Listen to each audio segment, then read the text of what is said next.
Kemudian di bagian instansi atau perusahaan ini, teman-teman bisa edit ya, atau teman-teman boleh rubah. Misalnya, halo, salam satu data.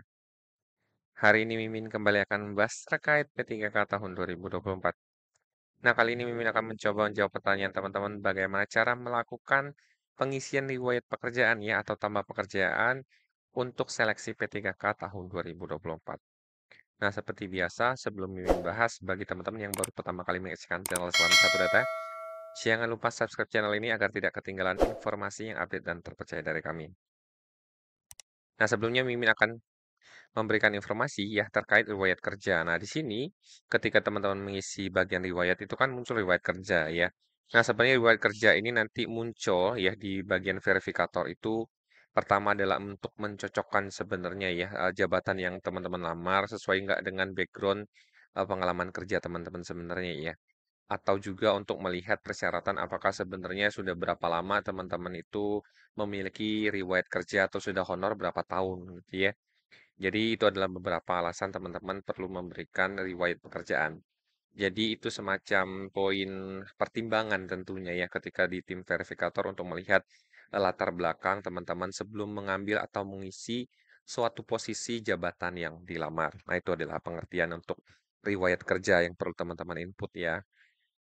Nah, yang kedua, perlu teman-teman pahami juga, mungkin di setiap instansi itu ada beberapa perbedaan untuk melakukan pengisian untuk riwayat pekerjaan. Misal ya, misalnya teman-teman sendiri itu ada yang memiliki ya, apakah itu surat kerja, atau itu surat tugas, atau KSPMT, atau KSPK ya, yang berbeda-beda. Maksudnya mungkin ada yang itu per tahun anggaran ya. Jadi setiap tahun dibuatkan di awal tahun dan berakhir di akhir tahun. Ada yang mungkin satu surat itu bisa sampai 3 tahun bahkan 5 tahun gitu ya. Nah, ada juga beberapa instansi yang mungkin meminta teman-teman itu mengisikan ini secara berurut per tahun ya. Jadi kalau teman-teman sudah honor 15 tahun ya teman-teman harus inputkan 15 tahun. Ada mungkin instansi yang ya sudah boleh digabung di satu file ya. Atau ada instansi yang mungkin oh diisi saja yang penting minimal harus 5 tahun terisi ya. Jadi kalau ada yang 10 tahun mungkin ada instansi yang oh cukup isikan 5 tahun saja gitu ya. Jadi di sini Mimin ingin menjelaskan bahwa untuk pengisian riwayat kerja idealnya ya teman-teman itu koordinasi atau berkonsultasi dengan masing-masing instansinya ya. Jadi teman-teman silakan tanya atau biasanya kan setiap instansi ada sosialisasinya ya. Ya teman-teman bisa menghubungi BKPSDM setempat kalau teman-teman di daerah atau di Biro Kepegawaian kalau teman-teman itu di badan ataupun kementerian tentunya. Nah, untuk riwayat pekerjaan yang harus teman-teman isi itu adalah teman-teman siapkan dulu ya terkait surat kerjanya, SPK-nya, SK-nya gitu ya. Jadi teman-teman pastikan sudah memiliki surat kerjanya ya. Jadi apakah itu formatnya seperti apa, yang penting di situ tercantum nama teman-teman ditugaskan bekerja mulai dari kapan sampai kapannya ya. Nah, misalnya di sini contohnya adalah P3K Guru. Nah, untuk P3K Guru sendiri untuk di Provinsi Lampung itu diberikan surat keputusan dari Kepala Dinas ya. Jadi ada surat dari SK Dinas yang berupa penugasan kepada teman-teman untuk mengajar di satuan pendidikan ya. Jadi di sini Mimin contohkannya itu adalah P3K Guru. Nah, untuk P3K lain yang menyesuaikan ya, teman-teman menyesuaikan, tapi cara pengisiannya sama kok gitu ya. Nah, untuk di Lampung sendiri dibuatkan SK-nya itu per tahun ya. Jadi ini dibuatkan tahun anggaran. Nah, kalau sekolah kan tahun ajaran ya, tapi di Lampung dibuatkannya tahun anggaran. Jadi setiap bulan Januari berakhir di bulan Desember ya. Ini selama 1 tahun ya. Dibuatkannya 1 tahun. Nah, untuk itu teman-teman silakan siapkan ya. Di sini ada nomornya, kemudian biodata guru-gurunya ya, staf-stafnya, kemudian ada tanda tangan dari kepala dinasnya. Pastikan teman-teman sudah punya surat keputusannya ya. Ini adalah SK-nya. Nah, sesuaikan dengan SK teman-teman ya. Nah, di sini teman-teman silakan tambahkan ya. Di beberapa instansi, Mimin sudah bilang itu diberikan informasi dari teman-teman BKD. Misalnya untuk Pemprov Lampung, kalau tidak salah itu diminta 5 tahun ya. Jadi untuk SK di riwayat pekerjaannya itu diberikan kalau tidak salah itu adalah 5 tahun. Teman-teman dari Lampung boleh confirm nanti benar atau tidak. Jadi yang perlu teman-teman lakukan itu adalah klik tambah pekerjaan ya. Nah, di sini teman-teman silakan pilih instansi teman-teman itu dari swasta atau pemerintah ya. Jadi kalau instansi swasta ini teman-teman ketik secara manual ya, ketik saja misalnya teman-teman itu bekerja di PT atau di perusahaan manapun ya, silakan diketik secara manual. Kemudian kalau teman-teman itu adalah instansi pemerintah, nah ini teman-teman tinggal pilih ya. Misalnya di sini adalah Provinsi Lampung. Kemudian di bagian instansi atau perusahaan ini teman-teman bisa edit ya, atau teman-teman boleh rubah. Misalnya teman-teman hapus, ganti misalnya ini adalah Dinas Pendidikan ya. Misalnya Dinas Pendidikan Provinsi Lampung. Nah, ini kalau teman-teman sebagai seorang guru ya. Nah, jabatannya di sini teman-teman bisa tulis misalnya guru, gurunya guru apa ya? Misalnya guru matematika.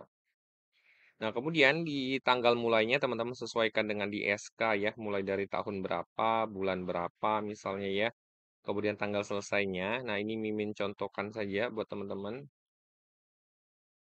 sampai dengan 2021. Misalnya di sini sampai tanggal 31 ya. Nah, kemudian juga terkait dengan gaji pokoknya teman-teman ya. Nah, di gaji pokoknya ini teman-teman sesuaikan, misalnya ketika honor kemarin gajinya 800.000 ya. Nah, misalnya 800.000. Nah, nomor suratnya ini melekat dengan SPK yang ada ini ya, atau SK kerjanya ini adalah nomor suratnya. Nah, teman-teman isi saja misalnya 800 garing berapa gitu ya. Eh, ini Mimin contohkan aja ya, misalnya seperti ini. Kemudian tanggalnya ini juga tanggal suratnya ya, tanggal tersuratnya ditandatanganinya itu per kapan. Nah, di sini misalnya tanggalnya adalah 30 Januari 2020 ya. Jadi teman-teman tinggal isi saja ini per kapan untuk ininya ya. Jadi teman-teman bisa menyesuaikan ya. Ini contoh ya, teman-teman sesuaikan dengan kondisi masing-masing ya. Ini Mimin hanya kasih contoh. Kemudian pejabat penandatanganannya sesuai dengan ya di surat tugas masing-masing ya. Misalnya kalau teman-teman itu oleh direktur, oleh manajer, oleh HRD. Nah, di sini kebetulan adalah kepala dinas pendidikan ya. Nah, seperti ini. Nah, kemudian kalau sudah seperti ini, teman-teman tinggal pilih kontrak kerja atau surat perjanjian kerja atau surat pengalaman kerja ya. Nah, ini juga boleh surat pengalaman kerja ya, teman-teman ya. Ini bisa surat pengalaman kerja yang teman-teman dapatkan. Misalnya sudah aktif bekerja dari tahun 2019 sampai 2023 dalam satu file atau satu format, ya itu boleh diupload juga. Berarti rentang waktunya teman-teman bisa tulis dari 2019 sampai dengan 2023. Nah, kemudian teman-teman silakan choose file ya. Pilih filenya itu kemudian untuk dilakukan upload ya. Nah, kalau teman-teman sudah pilih file, jangan lupa nanti diklik simpan. Nah, setelah teman-teman klik simpan, nanti teman-teman akan muncul di sini ya. Instansi perusahaan, jabatannya, tanggal mulai, tanggal selesai, ini pengalaman kerjanya, ya ini aksi.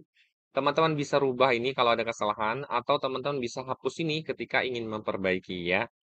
Jadi nanti akan muncul di sini ya. Nah, ini adalah contoh yang per tahun. Jadi setiap tahun itu diisi satu pengalaman, satu tahun, satu pengalaman kerja, satu tahun ya. Jadi ini adalah pengisian per tahun.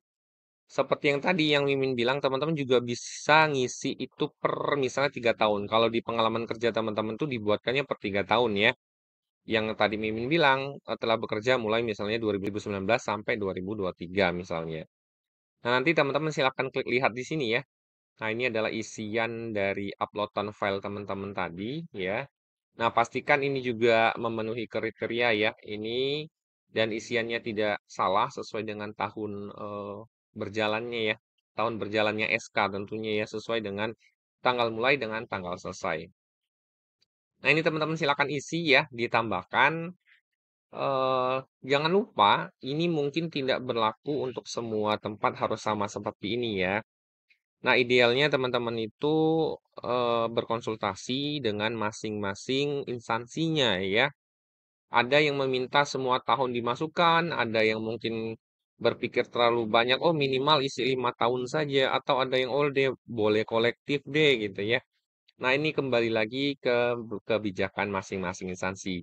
Tapi tujuan dan manfaat riwayat pekerjaan ini teman-teman sudah tahu ya, untuk mencocokkan salah satunya adalah background pekerjaan teman-teman saat ini dengan jabatan yang nanti teman-teman akan lamar ya, ini jadi bahan pertimbangan. Nah, ini adalah informasi terkait pengisian riwayat pekerjaan ya. Jika teman-teman ada pertanyaan, silakan komen di kolom komentar. Semoga informasi dari Mimin ini bermanfaat. Salam satu data.